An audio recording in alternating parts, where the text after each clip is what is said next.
This is the water in the pipe.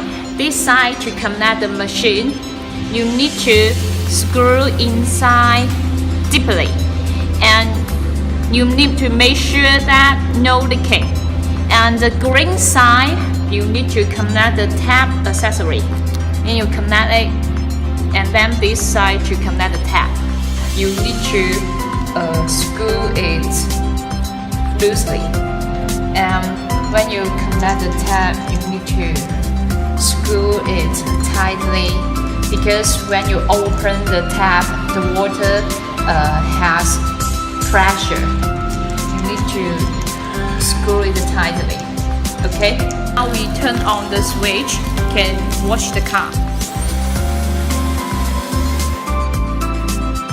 This is the foam applicator. You open it, and you can see that you need to put the cleaner inside this one, and then you close it,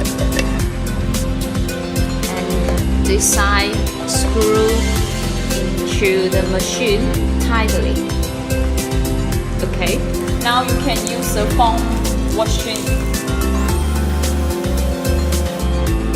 When you finish, you need to take apart the water pipe and the machine.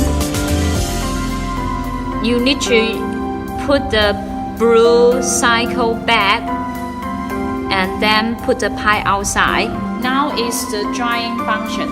When you use this function, you need to disconnect the water pipe.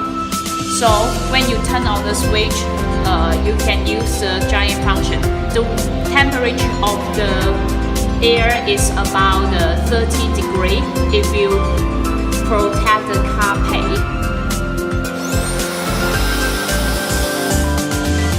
Put the filter inside the gas connector and use this side to connect the back of the machine. You need to lock in. And the other side to connect the other accessory. Now you turn on the switch, then you can use the vacuum to collect the dust. It's very important to turn off the switch after you finish.